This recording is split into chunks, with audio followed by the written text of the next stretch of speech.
The train had no name. No station signs marked the place where it slowed, just a thin, crooked platform hemmed in by wet moss and silent pines.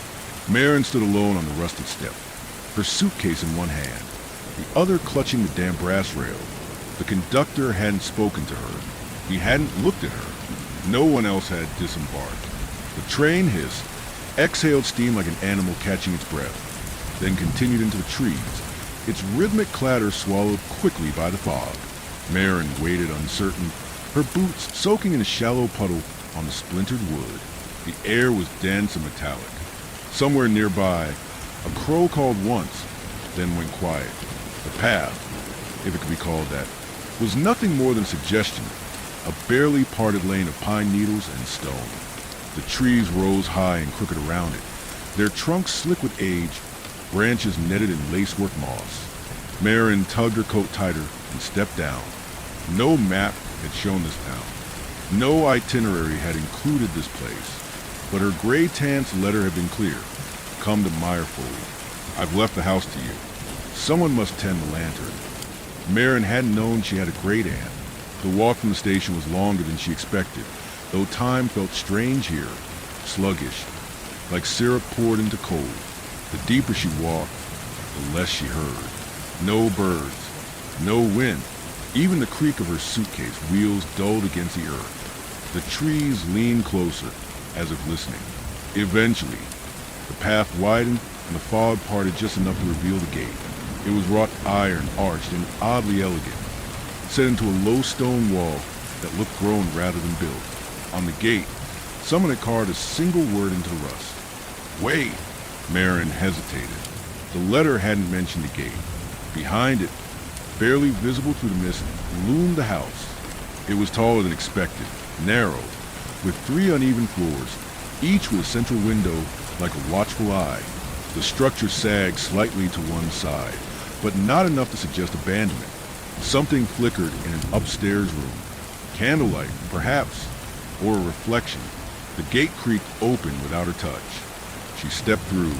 The path beyond was cobblestone, slick with moss and decay, winding past gnarled yew trees whose limbs bent low as if to inspect her. Marin's fingers brushed one unintentionally, and it felt warm, almost breathing. At the porch, her key fit the lock perfectly. It turned with an oily click. Inside, the house was waiting. The entry hall stretched longer than the house should have allowed. It was narrow, paneled in dark wood, and lined with old oil paintings. Faces blurred by age, all turned toward the door. A staircase rose directly ahead, sharp-angled, and draped in a runner so old it looked fossilized. A grandfather clock ticked softly in the corner, though she hadn't wound it. She set her suitcase down, and the house exhaled. A long, low creak unfurled from somewhere upstairs. Not footsteps. Something slower. Something heavier. Marin told herself it was just the settling of old wood. The letter had instructed her to go to the attic first. That's where it begins. Her great-aunt had written, with a curiously ink-blotted signature. It took her 2 tries to open the attic door. The knob was unusually cold. The stairs were steep and narrow, the ceiling low. Dust floated in visible patterns through the beam of her flashlight. When she reached the top, she found a round room, far taller than the exterior suggested, lined in old shelves and cobweb lanterns, each hanging from a small hook in the ceiling. All of them were unlit, except one, at the far end, suspended over a warped wooden table. A single lantern glowed with a dull amber pulse. It didn't flicker like fire. It pulsed like a heartbeat. Next to it sat a notebook. The first page read, "Keep it burning. The fog knows the way in." The attic was silent, but not still. Marin stood beneath the pulsing lantern, unsure whether to touch it. Its glow didn't cast shadows the way normal light did. It pushed against the dark instead, as if trying to hold something back. The notebook beside it had more pages, but she didn't read further. Not yet. She felt observed. Not watched. No. This was quieter and more patient. A kind of peripheral attention, like something glimpsing her sideways from another layer of the house. She turned, meaning to go back downstairs, and she noticed a doorway. It hadn't been there when she entered the attic, set into the far wall. It was a narrow frame with no door, just a dark opening leading somewhere deeper. The wallpaper around it was different from the rest, peeling, water-stained, and patterned with tiny birds mid-flight. She stepped closer. The scent of damp soil wafted out. She peered inside. A corridor stretched out, seemingly cut from the innards of the house, with bones and dust-veiled beams, all sloping gently downward. It didn't feel like part of the attic. It didn't feel like part of the house at all. The light behind her dimmed. She turned. The lantern's pulse slowed. The notebook had fallen open, pages fluttering despite the still air, lines scrawled in frantic, looping script. Do not follow the halls when the house breathes. Do not let the second lantern go out. Beneath it, a hastily drawn map, rough lines, circles, arrows pointing to rooms labeled only by feeling. The murmuring bedroom, the place with no clock. She waits here. Her pulse tapped out in anxious rhythm. She folded the page shut, took the lantern down from its hook, and its glow intensified slightly. The house moaned, quiet, drawn from the bones of the place. The sound not quite sound, like a warning or a sigh. The hallway behind her was gone. Only attic now. Still quiet, empty attic. She descended the stairs, lantern in hand. The light guided her, softening the oppressive dark that pooled at the corners of the corridor. The oil paintings still lined the hall, but their faces were clearer now, watching, observing. Some of them had eyes that glinted as if moist. She didn't stop to inspect. Downstairs, the kitchen lay behind a swinging half door. She stepped through, and the lantern dimmed again, just briefly. The room smelled faintly of cloves and old stone. There was a kettle on the stove, still warm. On the table sat a cup, filled halfway with black tea. No steam, but not cold. Marin didn't drink it. She wandered instead to the lower floor, finding that the layout subtly shifted depending on which way she turned. A room to her left with velvet chairs and walls hung with dried herbs disappeared when she returned 5 minutes later. In its place, a narrow closet with a child's rocking horse and a mirror covered in burlap. And the mirror, it twitched beneath the clock.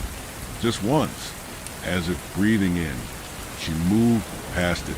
At the base of the staircase, the grandfather clock ticked louder now, unevenly. Tick, tick, tick, tick, tick. She placed a hand on it. It stopped. Silence bloomed across the house like a held breath. Then, faintly, whispers. Not words.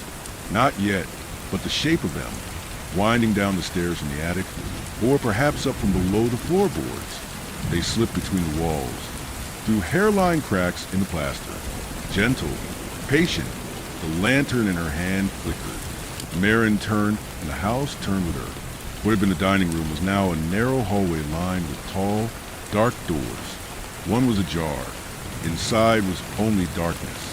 A cold that licked her skin from across the threshold. She didn't enter.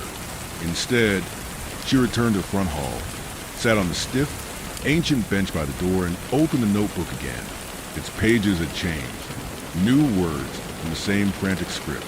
You brought it in with you. It remembers your name. Sleep near the lantern. As she read, something heavy passed across the floor above her. A long, dragging step, then silence. Outside, the fog had crept closer to the house. It swelled against the windows, pressing inward like a tide. The trees were no longer visible. The path was gone. Marin curled up on the bench, lantern beside her. She didn't plan to sleep, but the house was patient. And when her eyes closed, the dreams came, soft at first. A room made of mirrors, a hallway with no doors, a woman walking backward, her hands full of glowing teeth, the lantern pulsed. Somewhere deep beneath the house, something turned toward her. Marin woke before dawn, or rather, she woke into something that felt like dawn, though no light entered the windows, and no bird cried out to announce the hour. The house was shadow-thick and murmuring. The lantern beside her still pulsed with that dull, steady rhythm, like a heartbeat not her own. She sat up slowly. Her neck ached. The grandfather clock had resumed ticking, but backwards now, soft and irregular. Tick, tick, tick. A draft passed across the hallway, cold, with the faintest edge of rot and river water. Somewhere in the house, door creaked open and then closed again without a click. Just motion. Marin lifted the lantern. It dimmed at first, uncertain, then steadied in her hand. She tried to open the front door.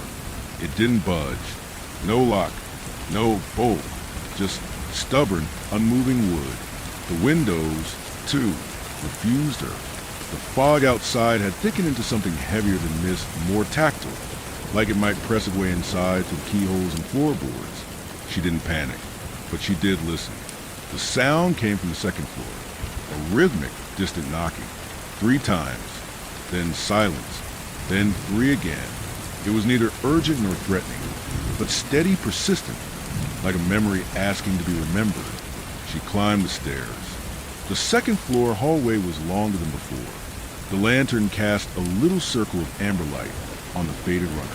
Portraits lined the wall here too, but different from the first floor. These were landscapes, forest valleys, a lighthouse perched above a dark sea. Except they weren't always the same when she glanced back. One painting of a forest clearing had grown darker since she first looked. The trees were closer together. There was something in the center now. Kneeling, the knocking came again. It was coming from behind the fourth door on the right. It was painted deep green, worn at the handle from long use. Marin reached out, hesitated, then pushed it open with her foot. Inside, a bedroom, dusty, abandoned, smelling of rain-soaked books and stone. The walls were pale and cracked.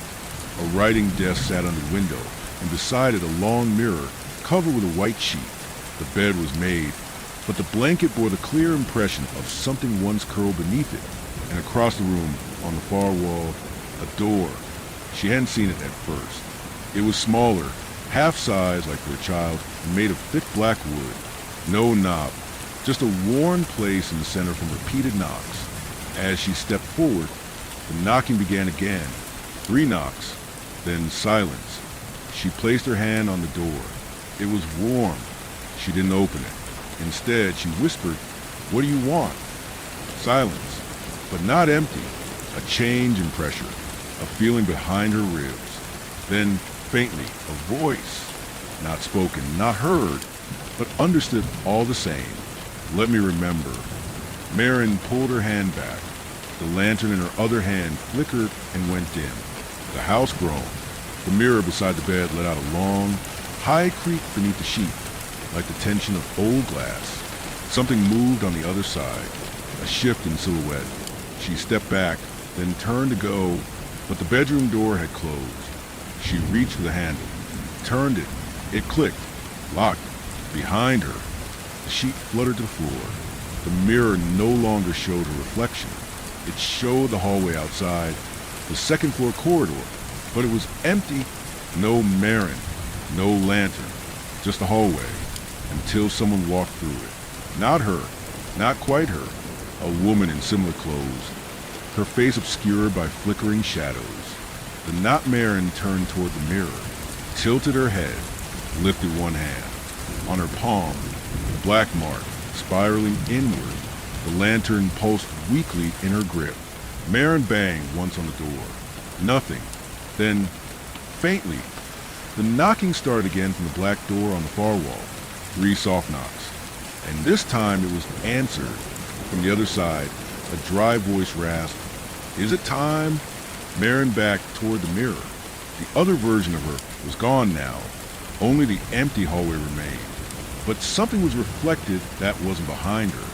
A staircase, spiraling downward into a basement she hadn't found yet. The walls wet, the steps uneven, lanterns hanging at irregular intervals. Most of them out. She turned toward the black door. The knocking had stopped. The desk beside the window creaked. A drawer slid open on its own.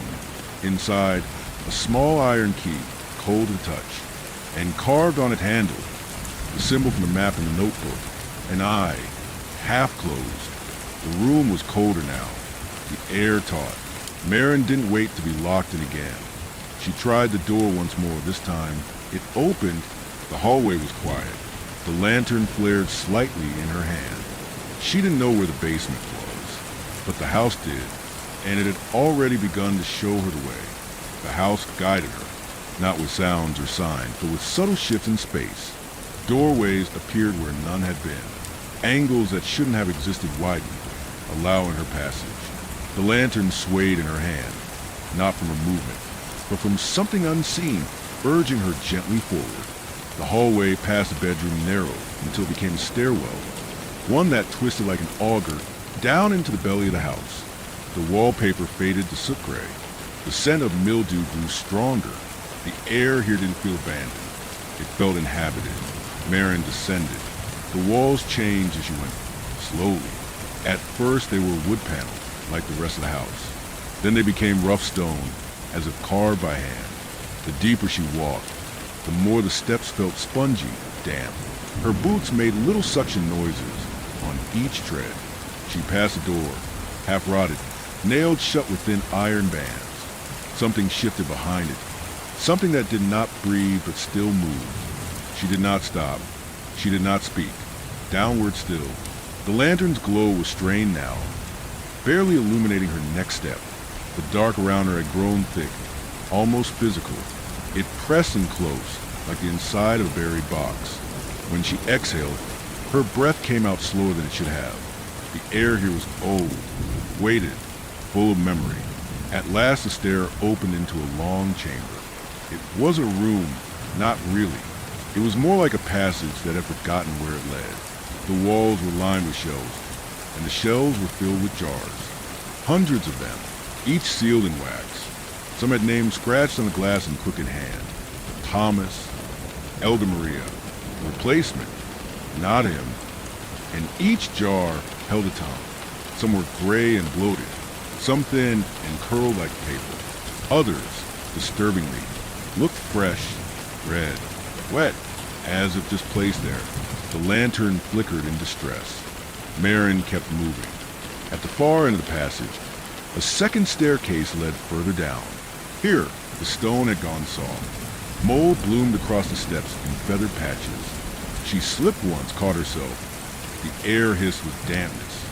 And underneath it all, beneath the quiet drip of stone and the creak of her breath, she heard it again. The voice. Is it time? Not a question this time. Call. The stairs ended at a wooden door, ancient, swollen from centuries of moisture. It took all her weight to push it open. Inside was a round chamber, low-ceilinged and domed, like the underside of a well. The walls shimmered with some faint fungus that gave off a greenish glow. In the center of the room, a circle of salt surrounded a cracked chair. The salt was broken in one place. The chair was empty. There was something painted on the wall in a red, so deep it was almost black. A spiral, open at one end. The notebook's map had shown this room. It was called Only, where the boy sleeps. She stepped inside. The lantern dimmed to the barest flicker. She waited. Then, from above, where there should have been only ceiling, a soft creak. A shape began to descend. Not climbing, not falling, simply lowering, as if carried by invisible hands. It was a figure, thin, wrapped in gray fabric like rotted linens. Its head was covered by a sack. No mouth, no eyes, but something pulsed beneath the cloth. Not movement. Light, a dull red glow, like embers through canvas. It hovered just above the salt line. It spoke, but not aloud. You brought it back with you. Marin opened her mouth, but no words came. The air would not let them form. The lantern guttered. The figure tilted its head slowly, like it was listening to something very far away. She left her post. You know that. She passed the flame to you. You must keep it lit. Marin wanted to ask who. Her great aunt? The previous keeper? The figure didn't say. It drifted lower, hovered just inches from the salt, but you let it follow. Her heart beat painfully slow. Her vision swam. The salt circle glowed faintly as the figure reached out a hand. Long finger, webbed with roots or veins. It stopped just short of the break in the circle. Marin clutched the lantern tighter. You must mend the house, the voice whispered, before she wakes fully, before she remembers your name. The figure withdrew. Above, the ceiling shifted, the stone parting like skin, revealing a hidden ladder leading back into the walls of the house. The figure began to rise again, folding slowly upward into the shadows. Lantern, keeper, memory, gate. Marin didn't wait for more. She turned, stepped carefully over broken salt, and climbed the ladder into the walls. The wood was soft, the passage narrow. The house hummed around her, breathing in pulses. As she climbed, the voice grew faint, then vanished. When she emerged, it was into a hallway that shouldn't exist. It smelled of lavender and mold, and at the end of it stood a door she did not remember opening. Inside, someone was humming a lullaby, very softly, very off-key. Marin didn't move. The humming came from the other side of the door, soft, halting, the way someone hums when trying to recall a tune they learned in childhood, a song with teeth. She brought the lantern closer. Its light trembled. The door at the end of the hall was ivory-colored, uncracked, without a speck of dust. Unlike the others she'd passed, this one looked tended, as though someone had cleaned it, as though someone still used it. The knob was silver, worn warm at the edges. Marin touched it. The humming stopped. The silence that followed was thick, expectant. She felt the weight of the house behind her, watching, as if even the walls were holding their breath. The door opened on its own. The room beyond was bright, but not from her lantern. It was lit by dozens of small lamps, some oil, some electric, none matching. They flickered in unison, casting an almost cozy glow over the space. The walls were papered in pale green, and the carpet was patterned with vines. There were shelves of books, a sewing machine, a teacup, steaming gently on a small table, and in the far corner, sitting in a worn armchair, was a woman, not her great-aunt, not anyone she recognized. The woman's hair was thin and pale, tucked neatly beneath a cloth cap. Her hands were folded in her lap, knotted with age. She didn't look at Marin, but she spoke. Did she send you? Her voice was soft, tired, like it had been used for decades to say only a few words. Marin stepped inside. The lantern grew a little brighter. I don't know, she said honestly. The woman tilted her head. She left. She wasn't supposed to, but I suppose you already know that. I didn't. Not really. She stopped tending the lantern. That's why I came loose. Marin stepped closer, and the woman finally lifted her eyes. They were milky, unfocused, but something behind them shimmered faintly, as though lit within by the same amber glow that filled the lantern. She thought she could seal in the fog. The woman continued. But the fog doesn't trap things. It remembers them. And remembering is almost always a way back in. Who are you? Marin asked. The woman smiled, but it was crooked, apologetic. I'm the part of her that stayed. Marin's skin prickled. My aunt.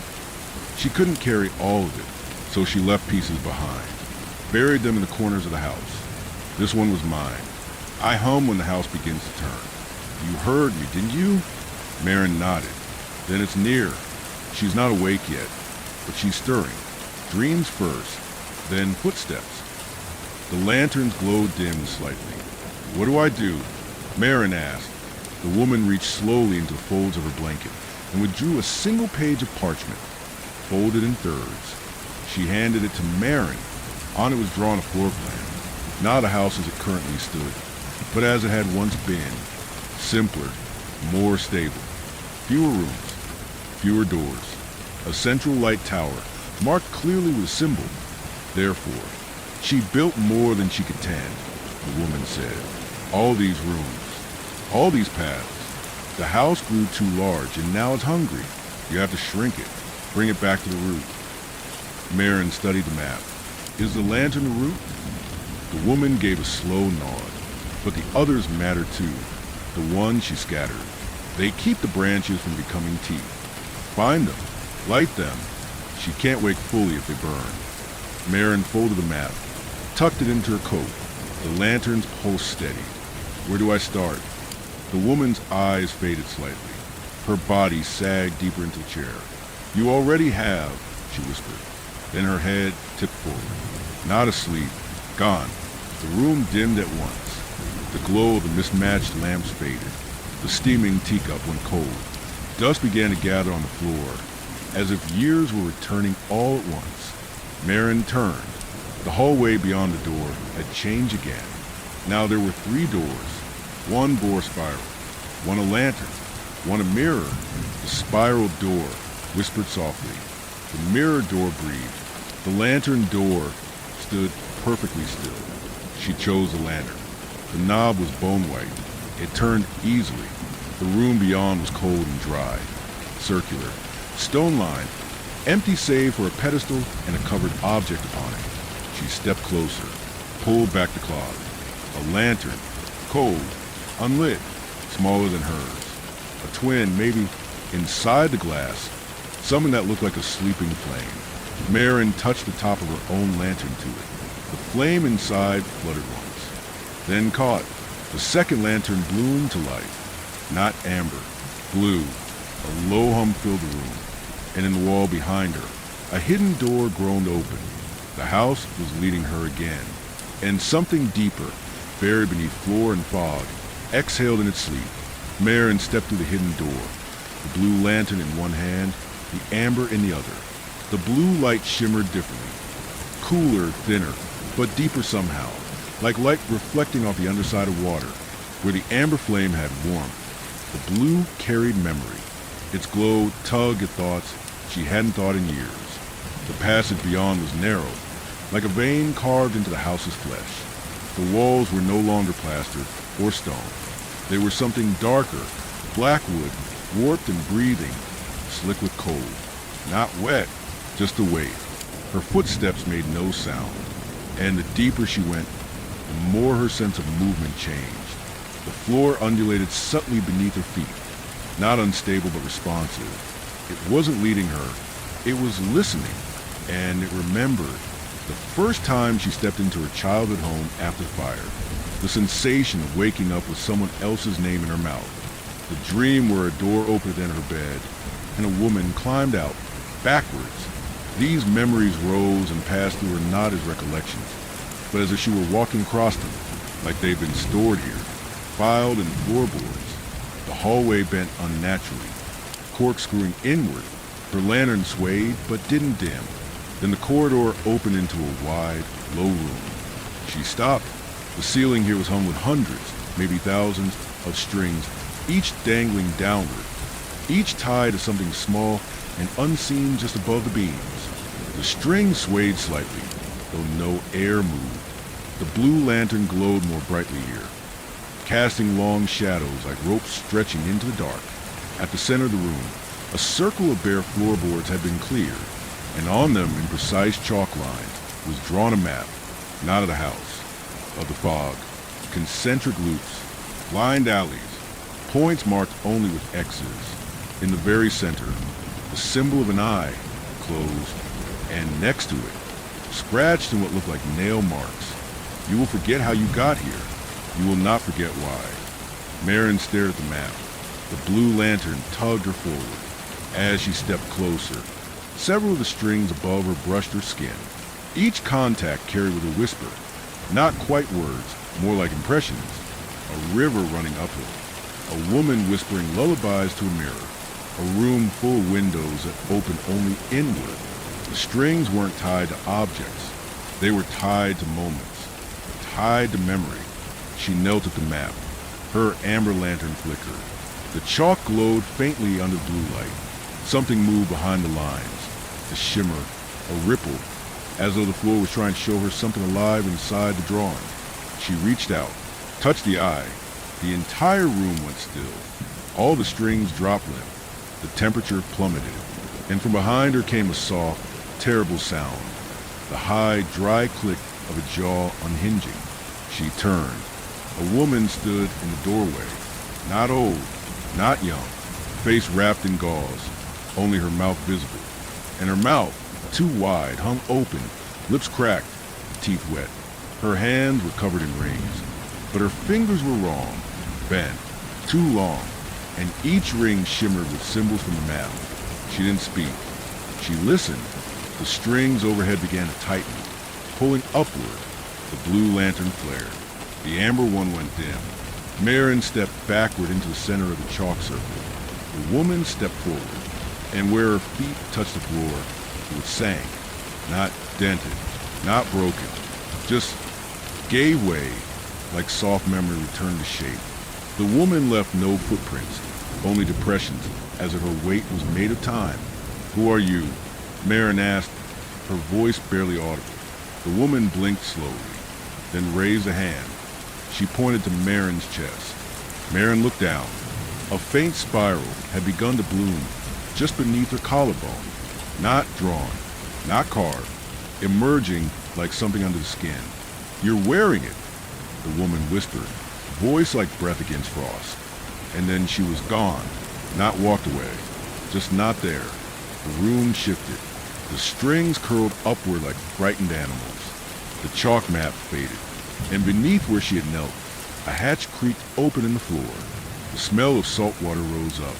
Marin crouched, looked down. Below, a room full of lanterns, hundreds, maybe thousands, suspended in water.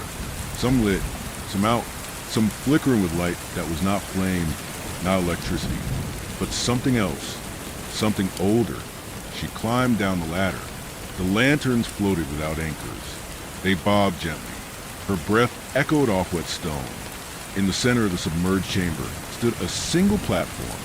On it, a mirror, not covered, not cracked, and in it, her reflection stood still.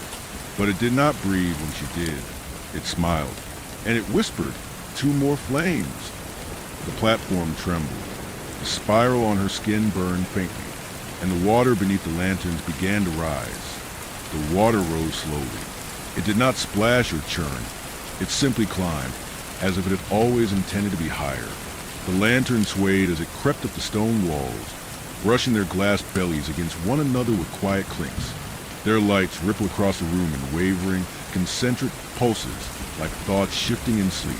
Marin remained still. She stood on the narrow platform. The mirror in front of her reflection held its pose, head tilted, eyes calm, spiral visible just beneath the collar, but it still hadn't blinked. Even now it smiled. "You're late," it said softly. Its voice echoed in the chamber, though Marin hadn't opened her mouth. "Who are you?" she asked. The reflection leaned forward. "I'm the part of you that knew before the letter came. The part that never forgot." Marin's pulse thudded. The spiral on her skin warmed. Subtly, the mirror's surface shimmered. Her reflection blinked once, slowly, then placed a hand against the glass. Marin hesitated, then raised her own. The moment their palms aligned, she was pulled, not backward, not forward, just through. The cold was instant, not water, not truly, but something thicker, like liquid memory, dense and slow. Her breath caught, but she did not drown. The space around her felt like falling inward, folding deeper into the self. Then, light, she stood in a room she recognized. It was her childhood bedroom, but not quite. The walls were the wrong shade of blue, the ceiling too low. Her old dresser had only one drawer, and it pulsed faintly as if breathing. Her bed was gone. In its place, a wooden chair faced a mirror that spanned the entire far wall. Not a mirror, exactly, more like a surface that remembered how to reflect. And in it, her, or almost her. This version of Marin was thinner, smiling wider, spiral etched in ink just above the heart. It stood, and it walked toward her. She backed away. The reflection stopped just before reaching the frame of the mirror, its boundary. Then it tapped once against the glass. Behind her, something began to move. The wall opposite the mirror cracked open, stone groaning, revealing a tunnel that led downward again. Always downward, a whisper slipped from the walls. Not a voice, but a collective murmur, a tide of forgotten names. Marin turned away from the mirror. The floor gave a slight breath beneath her feet, and the room began to hum. A deep vibration felt more than heard. It came from the walls, the ceiling, the dark space behind the false childhood. It thrummed through the bones of the house, as if awakening something massive and slow. She stepped into the tunnel. It was slick with moss and salt, and every step downward erased something small from her memory. She tried to remember her mother's laugh. Gone. The name of her first pet. gone. The smell of the train that brought her here, gone. But the spiral burned on, and she remembered the most important thing. The second flame is lit. Two more, far below. The tunnel opened into a vast chamber. The fog was here. It coiled slowly, like a patient animal. It filled the air not with mist, but wait. Within it, faint shapes moved, too far to see clearly, too slow to flee. Lanterns floated here, too, distant, cold. Their light did not touch the fog, only resisted it. A single stone bridge stretched across the chasm. On it stood a figure. Marin stepped forward, the amber lantern in her right hand, the blue one in her left. The figure was tall, hooded. Its lantern was green. Its light cast shadows forward, not behind.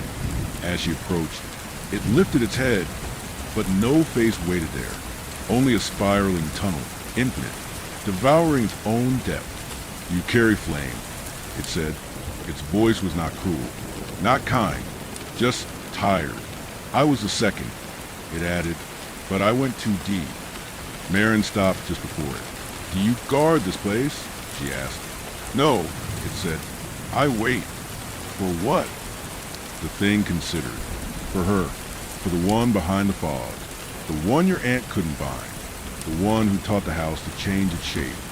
Marin tightened her grip on the lanterns. "I have to keep her asleep." The hooded figure gave a slow nod. "She wakes in pieces. Dreams first, then shapes, then names, then skin." It looked down. "You'll need the third flame." "Where is it?" The thing's lantern flared, then went out. It handed her the green glass, now dark and cool. She took it with her when she left. But she left the echo. The echo is still burning. Marin took it. Now 3 lanterns, amber, blue, green. The bridge shuddered. The fog thickened. And from afar in the chamber, a door unfolded from the stone. It was covered in mirrors. Each reflected a version of her she did not remember being. One wept, one smiled, one mouthed something she could not hear, and one held a 4th lantern. Its light was black. The mirror door stood impossibly tall. It shimmered with the slow, liquid reflections of 100 Marins, versions of herself at different ages, in different clothing with different eyes. Some watched her quietly. Others turned away. One pounded against the glass with silent fury. None blinked. The reflections were not passive. They knew her. They remembered her. The green lantern, cold and dark in her hand, vibrated faintly. Not with heat, not with light, with something more ancient. It wasn't a flame she held now. It was a debt, one she had not incurred, but would now have to settle. She stepped toward the mirror door. As she approached, the images aligned, until one face matched hers exactly. Same eyes, same clothes, same exhausted posture. This version of Marin raised its lantern, a black glass chamber with flame that did not burn but absorbed light around it. It flickered, once, and then it smiled, not cruelly, not kindly, but with recognition. It stepped back into the dark, and the mirror door slid open. No hinges, no sound, just a widening vertical slit, like a mouth opening slowly to receive her. She stepped through. The corridor beyond was the narrowest yet, barely wider than her shoulders. The walls were made of glass, and behind them, memories. Not hers, or perhaps not only hers. 1,000 flickering scenes passed around her. A child digging a hole in wet ground, placing a paper heart inside. A woman whispering to a lantern that would not light. A man sleeping while something stitched a spiral into his chest with golden thread. A room on fire, but the flames whispered lullabies. The farther she walked, the more she felt the pressure. Not physical, ancestral. These memories had weight. She carried them now. She did not know why. The spiral on her chest throbbed faintly with each step. The corridor bent, then dropped. A ramp now, steep and slick. The glass turned black. The images faded. Then it ended in a room of absolute silence. No sound, no breath. Even the flicker of the lanterns felt muffled. The room was domed and completely smooth. No seams, no stonework, No furniture. At its center, a black lantern hovered in the air. No chains, no hook. It simply remained. Its flame was void. No glow, only absence. Marin stepped forward. Her 3 lanterns began to hum. The green one pulsed once in her hand, and then grew hot, not dangerously, but purposefully. She lifted it. The black lantern rotated toward her like it had been waiting, and from the spiral on her chest, a thread of darkness lifted, thin and writhing, like smoke in reverse, and was pulled into the lantern. A voice spoke behind her ear, but no one stood there. You kept it too long. Marin's throat tightened. The voice again. She's remembering faster now. She turned. A woman stood near the edge of the room. Her face was made of fog. Her body, shifting folds of moth gray cloth and memory. A dozen rings on her fingers. A locket that pulsed with heartbeat light. You're the echo, Marin whispered. No, the woman said gently. I'm what comes after the echo. She pointed to the black lantern. You need it, but if you take it, you'll lose more. Lose what? Everything you brought with you. Names, faces, the path home. Marin hesitated, but the spiral burned again.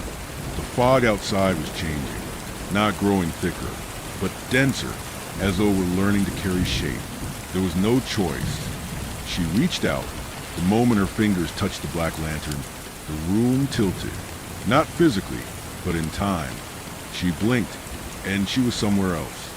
She stood in the hallway again, the one from the second floor, with the portraits. The grandfather clock ticked normally now.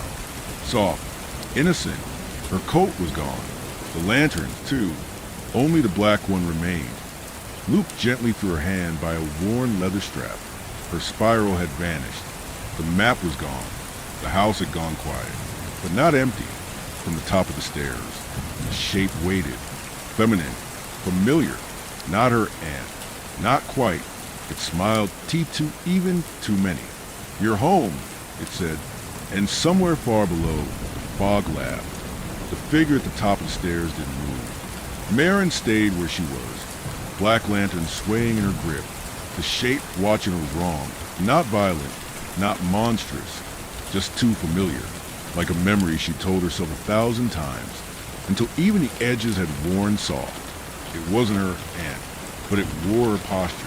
The tilt of the head, the hands clasped gently in front, the old cardigan with one sleeve fraying at the cuff. I remember you, the figure said, voice pleasant. Careful, do you remember me? No, Marin answered quietly. Then you've done well. The shape turned and walked away, not up, not down, just sideways, into a hallway that hadn't been there a moment ago. A corridor lined with windows, but none showed the outside.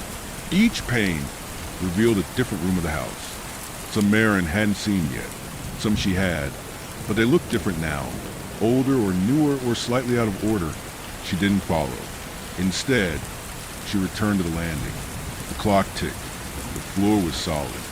The red lantern pulsed in her hand like a slow heartbeat. Its warmth spread to her fingers, traveling up her arm and into her chest, where the spiral throbbed with low, resonant ache. Unlike the others, this lantern didn't glow outward. It seemed to illuminate inward, casting its light through memory, skin, thought. It knew her, above, in the cathedral dark attic. The movement had stopped. Whatever had opened its eyes in the rafters had closed them again, but not in sleep, in patience. Marin descended. There was no stair. She walked downward to the air, the rafters melting above her, the house folding gently around her descent like hands easing her into deeper waters. When her feet touched floor again, she found herself standing in a corridor she had never seen, and yet remembered. This was the unnamed wing. Her aunt had spoken of it once, over the crackle of an old phone line. You don't go in there, dear. It isn't locked because of danger. It's locked because of shame. The floor here was soft, not carpeted, just yielding, like old flesh or the surface of a dream that doesn't want to be stepped on. The walls curved inward slightly, lined with niches. Each one contained a mask. Hundreds of them, none identical. Each carved from a different material. Bone, wax, copper, mirror, velvet, clay, bark, smoke. And each one wept silently. No tears, just the posture of sorrow. As Marin passed, some of the masks turned to follow her. Not all, just the ones that remembered her. One, carved from stained glass, cracked as she neared. Inside the fracture, she saw herself at 12 years old, crouched in a pantry, listening to a voice that hadn't come from her parents, whispering, "One day you'll inherit a house you never lived in." Another mask, stitched from torn parchment, whispered as she passed, "She carved you from fog. She gave you your name." Marin didn't slow. The red lantern hummed louder now, its light pressed gently into walls, revealing a door at the end of the corridor, not a grand one, plain, splintered, painted the color of dried blood. On its surface, no handle, just a single spiral, not carved, branded. She touched it. The door did not open. It parted, and inside the room was small, empty, except for a chair, a phonograph, and a figure seated in the chair with its back to her. Hair long, gray, matted, hands folded neatly in its lap. It wore her aunt's favorite shawl. Marin stepped inside. The air here was colder than anywhere in the house. Not temperature, emotion, the kind of cold that seeps from regret that's been left to fossilize. The figure did not turn, but it spoke, and the voice was hers, not her aunt's, her own. "You're not meant to see this part," it said. Marin stood still. "I'm not?" she asked softly. "No," the voice said. "This part is for after. This is where you're remembered. This is where the house keeps what's left." "I'm not done yet." "You've lit 4 flames," the voice said. "The house burns under your skin now. You walked through her breath and carried her names. That is done, Marin." The figure turned slightly. She saw half its face. It was hers, but older, eyes dulled by salt, cheekbone etched with spiral scars. "Then what's left?" she whispered. "To choose," the figure said. It pointed toward the phonograph. The wax cylinder she found earlier sat in place, untouched. A small card lay beside it. "Do not play while asleep." She lifted the needle, set it. A moment of silence. Then the voice, hers, calm, dreamy, recorded in a single take many years ago. "This is the memory you sealed to protect yourself. You burned the 5th flame. You let her in. You forgot. You were the keeper, and you failed. Now you're back. You think this is the first time. It isn't." Marin staggered backward. The spiral on her chest bloomed wide and split, peeling slightly, revealing something beneath the skin that glowed. Not light, not flesh. A door. The figure in the chair stood. Finally, it was her, unmistakably, but weathered by fog, covered in the dust of rooms that didn't exist anymore. Her skin bore sigils she'd only seen in the basement carvings. "You think the 5th flame is a light," the older Marin said, "but it's not. It's a lock." She pointed to the spiral. "You'll have to open it." The phonograph needle skipped. The voice on the recording returned. "She's not outside the house, Marin. She's inside the 5th flame, and she's waiting for her name." The red lantern dimmed, and from beneath the floor, the fog exhaled. The floor of the unnamed wing shook, not violently, just enough to be felt the way a breath might stir the fine hairs on the back of the neck. Marin stood across from herself, older, salt-scored, shadow-worn, the version that had made it farther once and folded. "You lit the others," the older Marin said softly. "But this one, it doesn't burn in your hand. It burns in you." Marin didn't answer. Her gaze had dropped to her chest, where the spiral, once faint and fleshy, had opened. There was no blood, no wound, only a door, made not of skin but of light and dread. And from its edge, the faintest glow pulsed. Not red, not amber, not blue or green or black. It was white, the light of unlit flame. "Step through," her older self said, "or it spreads." "What spreads?" "The house," the woman answered. "The truth." Marin looked up. Her fingers touched the edges of the spiral. The skin was cool, The sensation was neither pain nor relief, but something deeper, like releasing a word you held in your throat for years. She stepped forward, and the world inverted. The air collapsed, sound flattened, color drained, and suddenly she was falling, through herself, through memory, through fog that hissed her name like a lullaby through broken glass. When she landed, she was standing in the first room again, the sitting room, the day she arrived. The light was just as it had been. Early evening, rain tapping against the windows, but something had shifted. The tea set on the table was freshly steaming, and on the couch, her aunt, alive, or close enough. She looked up, calm, as if she'd been waiting the entire time. "Oh, good," her aunt said, smiling faintly. "You remembered." Marin froze. The spiral on her chest had vanished, but the feeling of it remained, etched beneath the skin, like a tattoo inked into the marrow. "You're not real," she said. "Real?" Her aunt echoed as if amused. "What part of this do you still believe is about real?" The walls shimmered. Every surface in the room pulsed faintly, as though paper-thin layers of memory were being peeled back one by one. Furniture warped, then stilled. Windows turned to mirrors, mirrors to doors. "You died," Marin said, "years ago." Her aunt nodded. "In a way."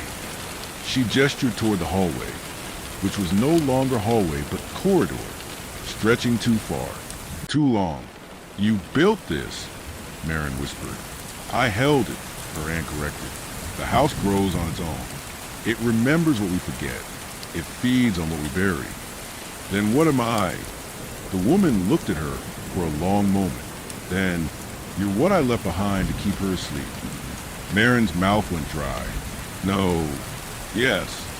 Her aunt stood, and as she did, the fog crept through the windows, slow and silver. "You were my last thought," she said. "The last ember. The part that still wanted to fix it. I couldn't hold the fifth flame. It burned through me." She stepped closer. "You think you came here because of a letter, because of inheritance. But no one called you Marin. You returned. You've been returning for a long time." She reached forward, touched Marin's cheek. "You're the spiral now." The fog gathered around her ankles. Beneath the floor, something moved, the massive thing, the presence from the attic, from the deep rooms. "She's close," her aunt whispered. "You have minutes, maybe less." To do what? To finish it. And then the woman, her aunt, or whatever had worn her memory, dissolved, not faded, unwound thread by thread, into mist, into silence, and the fifth lantern appeared. It stood in the center of the room. No hook, no chain, just floating, white flame, no glow, no shadow, only revelation. Marin approached, and when she touched it, she was inside a memory that wasn't hers. A tower, long ago, a woman at the window, watching the fog roll in. Her hands were cracked, her lips stained with wax, her eyes bled light. "I named her," the woman whispered.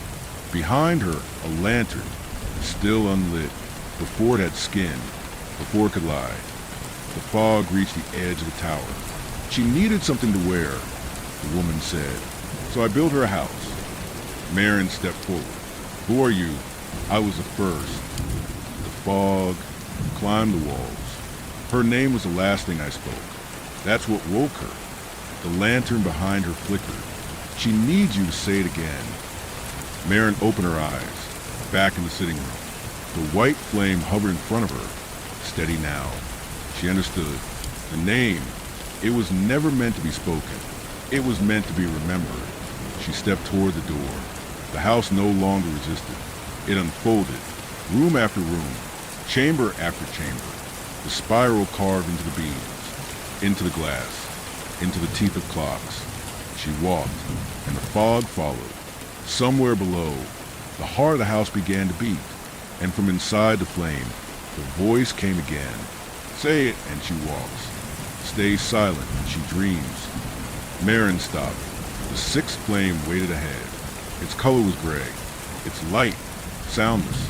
The sixth lantern hovered in the air like a memory too heavy to fall. It did not glow. It did not sway. Its glass was not colored, but dulled, streaked with ash, as though it had been buried and dug up again by quiet hands. Inside it, the flame was gray.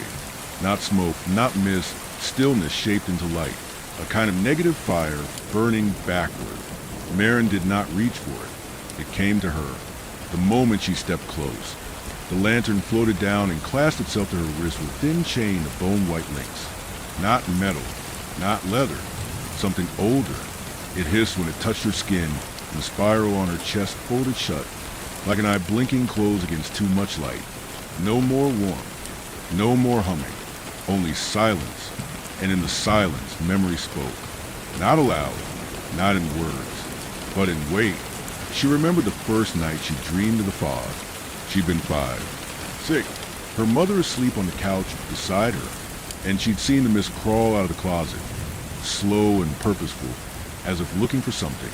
Now she knew it was the sixth flame showed her, all the other versions of herself, all the past selves who had come to the house thinking they were the first, each with different eyes, different names. All of them had failed. Some had turned back, some had opened the wrong door. One had spoken the name too early, and the fog had taken her face. Marin was just the latest, but not the last. The house had been waiting for her to get it right. She pressed forward. The hallways had gone still. No shifting doors now. No tricks. Just depth. It felt like walking inside a lung. And at the end of it, a door, but not like before. This one was circular, wide as a wall, etched with layers of spirals, each more intricate than the last. Thousands of names carved into the grain, like initials on a tree trunk, but none legible, all half-remembered, smudged by time and regret. And at its center, a keyhole, no handle, no knob, just a place where something living might be inserted. Marin raised the sixth lantern. It did not open the door, but the chain around her wrist tightened. The spiral on her chest burned again, sharper this time, and from the hallway behind her came a second set of footsteps. Slow, wet, purposeful. She turned. At the far end of the corridor, the fog coiled upward, pulling itself into shape. Arms, torso, a neck that stretched too long, a head with no features, only a hole where the face should be, not empty, sucking, pulling in memory, thought, even the warmth of her skin. It began to walk toward her, not fast, but there was no need. She turned back to the door, pressed her palm to the keyhole. It stung. The gray flame flared, just once, and from deep within the spiral, the seventh flame awakened. It was sound, no color, no shape, just a single note, played on a string that no longer existed. The flame hummed into her body. Her knees buckled. Behind her, the fog thing stopped. It could hear the note, too. It feared it. The door groaned. Opened, not like wood, like flesh parting. The sound was wet and endless. Inside, a room of stone. Nothing else. Only her. And at the center, a pit, wide and deep and quiet. No bottom, only breath. And at the very edge, a mirror, cracked, black glass, no reflection. Marin stepped forward. The door closed behind her, sealed. She stood at the edge of the pit. The seventh lantern, unseen, beat in her spine. The gray flame extinguished itself, and the spiral on her chest opened one final time. Inside it now, not memory, not blood, just a word, a name, her name, not Marin, the one beneath Marin, the name that had built the house, the name that had shaped the fog, the name that could wake her. And just as Marin began to speak it, the pit breathed out, and the mirror in front of her whispered, "You've said enough." The mirror spoke with no voice, just breath. It fogged as if from lungs that had never known air, only remembrance. Its cracked surface shimmered slightly, and Marin saw not a reflection, but a younger version of herself, seated in a field of tall, dead grass beneath a sky without stars. The girl was singing, not a song, a pattern, She watched as her younger self pressed something into the dirt. A lantern, pale and flickering, with a thread of red tied to its handle. She had forgotten this, but the mirror hadn't. The room behind her paused. The pit exhaled again, not forcefully, just enough to make her understand. It wasn't empty. It never had been. She stepped closer. The edge of the pit rippled, not with light, not with heat, but with invitation. Marin did not speak. There were no more questions, only the final act. She knelt and placed the 6 lanterns in a ring around the opening. One by one, they dimmed, not extinguished, just quieted, as if preparing to listen. The black lantern was the last. It took the longest to settle. Above her, the room had no ceiling, only fog, and within it, stars. But not constellations, not our sky. A memory of sky before it chose to become one. The 7th flame stirred behind her chest, steady and rhythmic. She did not need to light it. She was already inside it. The spiral began to open again, but this time it didn't bloom. It unwound. The lines peeled outward from the skin in glowing threads, and the threads danced into the air, carving shapes that shimmered above the pit. They formed a mouth, a vast, circular mouth with no teeth, just folds upon folds of whispering memory. It was hers. It was the house's. And it began to speak. Not aloud, not to her, to the flames. Each lantern lifted, weightless, and spun slowly around the pit. Amber, blue, green, black, red, gray. They revolved in perfect silence. And then the 7th appeared. It was not a color. It was not a shape. It was simply the spiral reversed, and it was alive. It hovered over the pit for a long moment, and then dropped in. Silence followed, thick, final. Then the spiral mouth inhaled, and the house screamed, not in pain, not in fear, in relief. Every wall flexed, every door unlocked, every memory shook free of its moorings and uncoiled across the rooms like ribbons let loose in wind. Marin stumbled backward as the pit began to collapse, not inwards, but outward, spilling fog that wasn't fog anymore, but skin. She saw it take shape. First hands, then a spine, then a head with no eyes and a lantern for a heart. It rose, not fast, but with certainty. She stood her ground. "You don't have a name," she said. The thing paused. "You gave it to me, but it's not mine." The spiral on her chest glowed white hot. She stepped forward. "You're not her. You're what's left of her." The thing reached out, slow, trembling fingers tipped with fog. "I'm what you made to carry the flame," it said, in a voice that had too many tones. Her aunts, her own, the woman in the tower, even the child singing in the field. "You're not a keeper," Marin said, voice steady now. "You're the kept." The spiral unspooled one last time, and the flames answered. All 6 flared bright, lifted high into the air. The pit surged with sound. The name she had held in silence now bloomed on her tongue, not spoken, not heard, just known. She closed her eyes and whispered it into the lanterns. All 7, they folded inward like petals closing. The spiral receded, the fog collapsed, and the thing that had risen from the pit took a step forward, only to be pulled back into itself, vanishing into the smoke from which it had come. The room fell still. The lanterns fell gently to the floor. Their lights flickered one final time, and then went out. Marin was alone, truly, but the house was not quiet, not anymore. It sighed, a slow, settling breath. She looked up. The ceiling was back. The walls no longer bled memory, and the door behind her had returned, wooden, plain, familiar. It opened, and daylight poured through. Real, soft, morning light. She took one step forward, then another, and from the corner of her eye, in the mirror, her reflection blinked and smiled.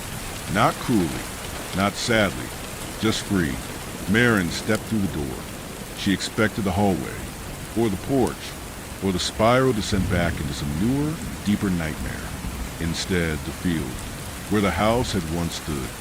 Black grass, pale morning sun, dew clinging to everything like a breath that hadn't yet decided to exhale. The structure was gone. No walls, no beams, only a single black lantern resting the grass behind her, its glass clouded with ash. Cold now, empty. She walked. The wind moved gently, the kind that doesn't push but persuades. The field curved slightly upward, a soft hill, and she followed it, unsure if her feet touched the ground or only remember how to move. When she reached the top, she turned to look back. The house wasn't there, but its shape was. In the grass, flattened in perfect lines, was a full footprint of the house. Every room, every hallway, every door she passed through was marked in a pattern of pressed stems and wilted clover, a blueprint of memory laid down in earth. She stared for a long time, then sat. The spiral on her chest was gone now, not just dormant, absent. The skin was smooth, pale, but she remembered it. She remembered everything, except she couldn't recall the name she'd spoken, the one that had ended it, the true name. It had left her the moment the lanterns fell, burned away, like old fog in morning light, and that, too, felt right. Some names are not meant to live inside you, only pass through. She turned her face to the sun, closed her eyes, and for the first time since the letter arrived, since she crossed the threshold of a house with no real address and no consistent floor plan, she breathed without holding back. Time passed. She didn't sleep, but she rested, and eventually she stood again, walked down the other side of the hill. There was a road now, gravel, narrow, the kind that didn't appear on any map, but led exactly where you needed it to. She followed it. The forest stirred on either side of her. Birdsong returned. Wind moved without whispers in it, and in her pocket, something warm. The locket, the one her aunt had worn. She hadn't remembered taking it, but it pulsed faintly, like a heartbeat of brass and memory. She opened it. Inside, a photo. 2 women. One was her aunt, younger than she'd ever seen her. The other was Marin, or someone almost her. Their arms were around each other. They were laughing. On the back, written in delicate script, "We were happy," before the house remembered. She held it for a while, then let it close. The road curved gently ahead, disappearing into trees that no longer bent away from her. They welcomed now, and as she walked, the sky brightened.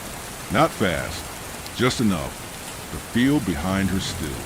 The flattened outline of the house shimmered once, like something exhaling its last breath into the earth. Then it was gone. No smoke, no ruin, only grass, only wind, only morning. The house sleeps again. The keeper walks free. But in the deep roots of the world, where names go to rest, the spiral waits.